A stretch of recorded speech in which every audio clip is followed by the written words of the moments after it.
Dear Mom, what time was I born? When did I walk? What was my first word? My body has begun to look like yours.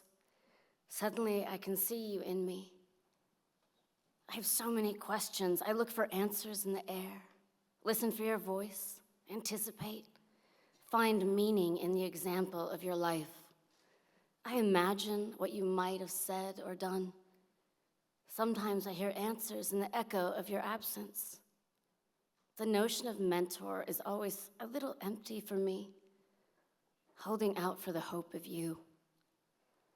My identity has taken shape in spite of that absence. There are women I go to for advice, but advice comes from the outside, knowing from within. There's so much I don't know. What were your secrets? What was your greatest source of strength? When did you know you were dying? I wish I had paid closer attention. The things that really matter, you gave me early on, a way of being and loving and imagining. It's the stuff of daily life that is often more challenging. I step unsure into a world of rules and etiquette, not knowing what is expected in many situations. I am lacking a certain kind of confidence. Decisions and departures are difficult, as are dinner parties. Celebrations and ceremony, any kind of change. Small things become symbolic. Every object matters. That moth-eaten sweater, those photos. And suddenly I care about your silverware. My memory is an album of missed opportunities. The loss of you lingers. Did you like yourself? Who was your greatest love? What did you fear the most? In the weeks before your death, I knew to ask questions. At 19, I needed to hear your hopes for me. On your deathbed, you said that you understood my love for women, just as you suggested you would have fought against it. In your absence, I have had to imagine your acceptance. There are choices I have made that would not have been yours. And somehow that knowledge is harder for me than if I had you to fight with. My emotions lack forcefulness. I back into decisions rather than forge ahead. This hesitancy leaves me wondering, did you ever doubt me? Would you have accepted me? What did you wish from me? I know that my political choices threatened you.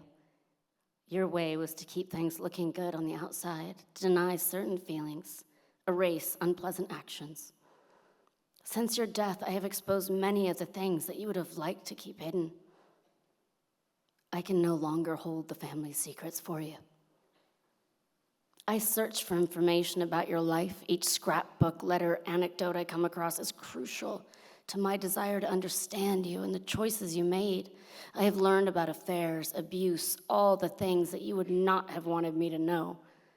Yet they explain the missing blanks in my memory bank and round out your humanity. Who did you dream you would be? Did you ever live alone? Why did you divorce? Did you believe in God? One thing you said haunts me still. When I asked about motherhood, you said that children don't need as much as you gave. 80% is probably plenty. I was shocked by your words. Did you regret having given so much of yourself?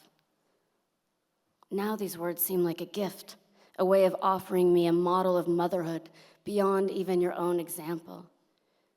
Becoming a mother is something I think about a great deal, almost to the point of preoccupation. I've heard it said that constant dreaming about birth often signals a desire to birth oneself, to come into one's own. My process of grieving the loss of you has been as much about birthing myself as letting you go. What were your last thoughts? Were you proud? Or are you at peace? What is it like to die? How frightened you must have been shouldering so much of your illness alone.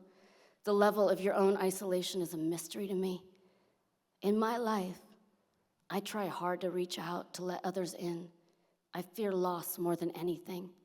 I turn on my computer and make things up. I tell the truth. My daily work is towards connection.